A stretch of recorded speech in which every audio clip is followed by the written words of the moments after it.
Hello everyone, welcome back to doctor SIP.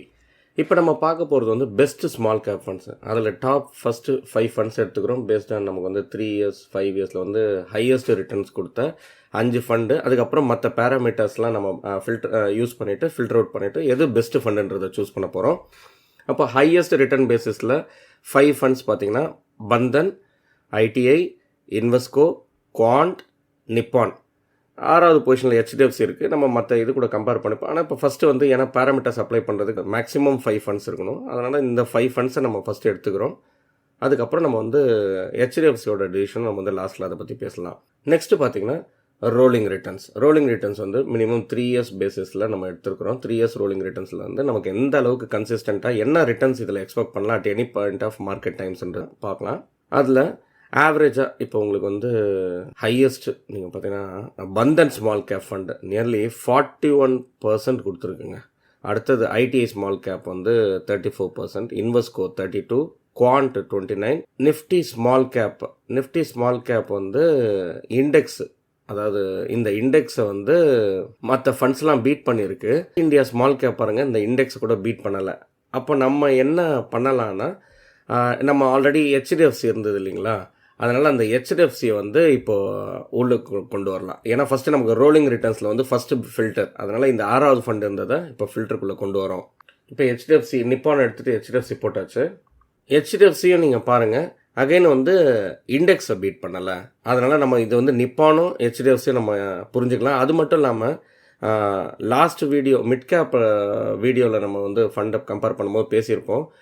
AUM வந்து small கேப்பை பொறுத்த வரைக்கும் ஓரளவுக்கு நம்ம கம்மியாக இருக்கிற ஏயுஎம்மை ஃபோக்கஸ் பண்ணலாம். ஆனால் சக்ஸஸ்ஃபுல்லாக இருக்கிற ஃபண்டு வந்து ஃபண்ட் மேனேஜருக்கு கெப்பாசிட்டி இருக்குது, கேப்பபிலிட்டி, எக்ஸ்பர்டீஸ் இருக்குது, அந்த ஏஎம்சி வந்து நல்லா மேனேஜ் பண்ணுறாங்கன்னா நம்ம வந்து கண்டினியூ பண்ணலாம், எக்ஸிஸ்டிங் இன்வெஸ்ட்மெண்ட்டை கண்டினியூ பண்ணலாம். ஆனால் இயர் ஆன் இயர் பேசிஸில் வந்து நம்மளோட டிசிஷனுக்கு கரெக்டாக போகிறோமா இல்லையான்றது வந்து நம்ம இண்டெக்ஸை கம்பேர் பண்ணும்போது தெரிஞ்சிடும். அப்போ இந்த இண்டெக்ஸ் கூட கம்பேர் பண்ணும்போது பாருங்கள், நிஃப்டி ஸ்மால் கேப் 250 28.9, ஆனால் ஹெச்டிஎஃப்சி ஸ்மால் கேப் வந்து 24.2 கொடுத்துருக்கு.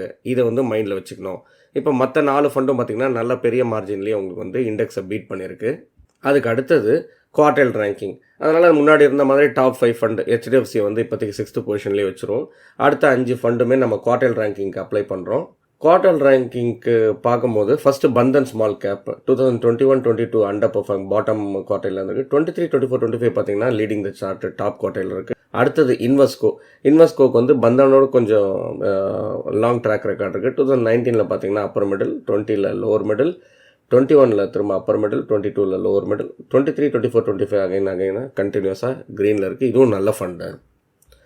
அடுத்தது ஐடிஐ ஸ்மால் கேப்லேயும் 21-22 வந்து பாட்டமில் வந்துருக்கு. 23, 24, 25 பார்த்திங்கன்னா நல்லாவே பர்ஃபார்மன்ஸ். இது இப்போ ஃபஸ்ட்டு பார்த்தா நம்ம 3 ஃபண்டுமே வந்து எக்ஸலண்ட் பர்ஃபார்மன்ஸ். அடுத்தது நிப்பான் இந்தியா ஸ்மால் கேப்பில் வந்து 15 உங்களுக்கு டாப்பில் இருக்குது. ரொம்ப லாங் ட்ராக் ரெக்கார்டும் இல்லை, ரொம்பவே சக்ஸஸ்ஃபுல்லான ஃபண்டு. இதில் இருக்கிற இன்வெஸ்டர் நான் உங்களுக்கு சொல்ல வரேன், அது அவங்க தான் வந்து மெயினாக இந்த சார்ட்டில் ஃபோக்கஸ் பண்ணணும். அப்போ இந்த லாங் ட்ராக் ரெக்கார்டை வச்சு இது எப்படி பர்ஃபார்ம் பண்ணிகிட்ருக்கு டில் டேட்டுன்றதை நம்ம அண்டர்ஸ்டாண்ட் பண்ணிக்க முடியும். 15 டாப்பில் இருக்குது, 16 வந்து லோவர் மிடில் போயிருக்கு, 17, 18 again green back to form, 19 கொஞ்சம் அண்டர் பர்ஃபார்மன்ஸ் லோவர் மிடில், 20, 21, 22, 23, 24 கன்சிஸ்டண்ட்டாக வெரி லாங் டேர்ம் 1, 2, 3, 4, 5 இயர்ஸ்க்கு வந்து நல்லாவே பர்ஃபார்ம் பண்ணியிருக்கு. இப்போ கொஞ்சம் லோவர் மிடில் இருக்குது. ஒரு ஸ்மால் கேப்பில் வந்து நம்ம இன்வெஸ்ட்மெண்ட் பண்ணிவிட்டு, இல்லை பொதுவாகவே எந்த ஒரு கேட்டகரிக்குமே சொல்ல வரேன் நான், லாங் டேர்மில் இன்வெஸ்ட்மெண்ட் பண்ணணுன்றது கரெக்டான பாயிண்ட்டுங்க. அதாவது நம்ம இன்வெஸ்ட்மெண்ட் லாங் டேர்மில் இருக்கணும். ஆனால் வந்து ஒரு பர்டிகுலர் ஃபண்டை வந்து கண்ணை மூடிட்டு நம்ம இன்வெஸ்ட்மெண்ட் பண்ணிவிட்டு ஒரு லாங் டேர்மில் ஹோல்ட் பண்ணால் கண்டிப்பாக ரிட்டர்ன்ஸ் வருமானு கேட்டிங்கன்னா அதுக்கு வந்து சான்சஸ் வந்து லக்கை பொறுத்து தான் இருக்குது. எப்பயுமே நம்மளோட இன்வெஸ்ட்மெண்ட் டிசிஷன்ஸ் வந்து லக்கை பேஸ் பண்ணி இருக்கக்கூடாது. அதனால் நம்ம வந்து ஆனுவல் பேசிஸில் நம்ம வந்து அதோட நம்ம இண்டெக்ஸ் கூட கம்பேர் பண்ணும்போது இண்டெக்ஸை பீட் பண்ணிட்டோம். ஏன்னா நம்ம வந்து ஆக்டிவ் ஃபண்ட் எடுக்கிறோம்.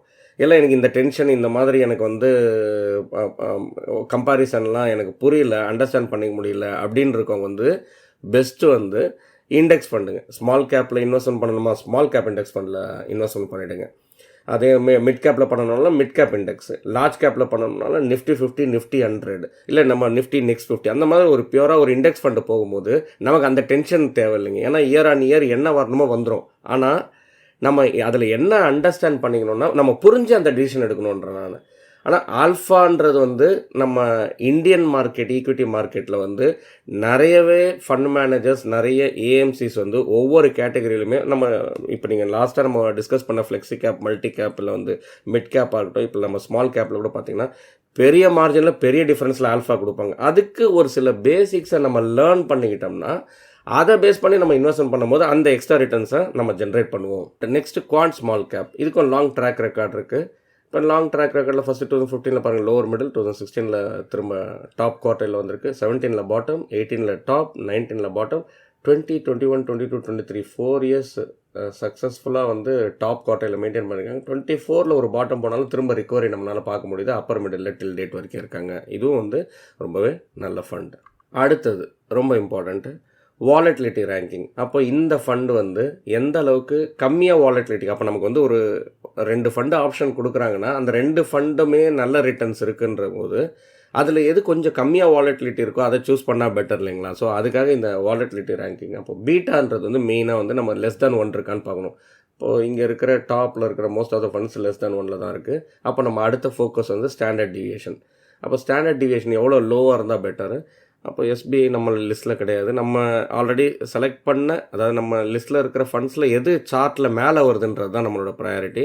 அதில் பார்த்திங்கன்னா ஹெச்டிஎஃப்சி வருது மேலே, அதுக்கு அடுத்தது இன்வெஸ்கோ வருது, அதுக்கப்புறம் நிப்பான், ஐடிஐ, அதுக்கப்புறம் தான் லாஸ்ட்டில் குவாண்ட் வருது. குவாண்ட் வந்து கொஞ்சம் ஸ்டாண்டர்ட் டிவியேஷன் அதிகமாக இருக்குது, நியர்லி வந்து 17ங்க. அப்போ 17% மேலேயும் போகலாம், 17% கீழேயும் போகலாம். அதை தான் நம்ம வந்து அண்டர்ஸ்டாண்ட் பண்ணிக்கணும். நம்ம வந்து ஒரு ஆவரேஜை நம்ம செட் பண்ணும்போது நம்ம மைண்டில் இது ஆன் அன் ஆவரேஜ் இந்த ரிட்டர்ன்ஸ் கிடைக்குதுன்ற போது அந்த அளவுக்கு வாலட்டிலிட்டி அப் அண்ட் டவுன் இருக்கிற எவ்வளோ டீவியேட் ஆகுதுன்றது தான் இந்த ஸ்டாண்டர்ட் டிவியேஷன் சொல்லுது.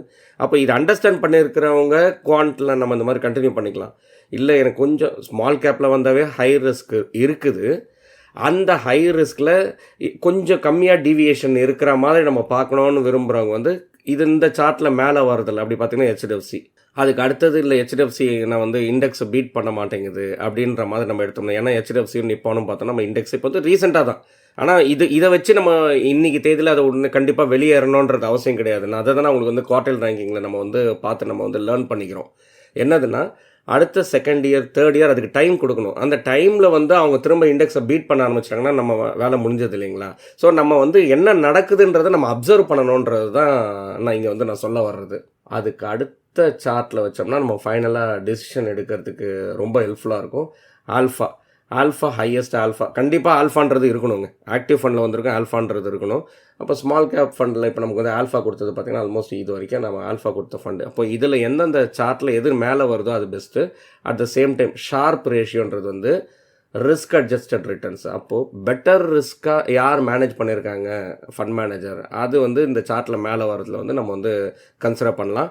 அதில் leading the chart Bandhan small cap, next ITI small cap, அடுத்தது இன்வெஸ்கோ, அதுக்கப்புறம் ஹெச்டிஎஃப்சி, அப்புறம் குவாண்ட். அப்போது நம்ம வந்து ஹெச்டிஎஃப்சியும் நிப்பானும் இந்த ஒரு பர்டிகுலர் இயரில் அது இண்டெக்ஸை பீட் பண்ணலன்றதுனால அதை மைண்டில் வச்சுப்போம். குவாண்ட் வந்து வாலட்டிலிட்டி ஸ்டாண்டர்ட் டிவியேஷன் அதிகமாக இருக்குது, அதை மைண்டில் வச்சுப்போம். ஆனாலும் இதுவும் நல்ல ஃபண்டு. இன்றைக்கி தேதியில் ஸ்டார்ட் பண்ணுறவங்களுக்கு நம்ம சாய்ஸ் ஏதாவது பெஸ்ட்டு அப்படின்ற மாதிரி நம்ம இன்றைக்கி நம்ம வந்து டிசைட் பண்ணணுன்னா ஃபஸ்ட்டு வந்து பந்தன் ஸ்மால் கேப். ஆக்சுவலாக இது எல்லாமே உங்களுக்கு வந்து ஃபஸ்ட்டு பொசிஷனில் தான் இருக்குது almost. So Bandhan small gap. Second position வந்து இன்வெஸ்கோ, ஐடிஐ, இது ரெண்டுமே வந்து செகண்ட் பொசிஷனில் இருக்குது. இதோடு நம்ம இந்த வீடியோட எண்டுக்கு வந்தாச்சு. இந்த வீடியோ பிடிச்சிருந்தா கண்டிப்பாக லைக் பண்ணுங்கள், நம்ம சேனலுக்கு சப்ஸ்கிரைப் பண்ணிக்கோங்க. இன்னொரு இன்ட்ரெஸ்டிங்கான வீடியோவில் திரும்ப வந்து உங்களை ரீச் பண்ணுறேன். தேங்க்யூ ஃபார் வாட்சிங். Happy investing. Mutual fund investments are subject to market risks. Read all scheme related documents carefully.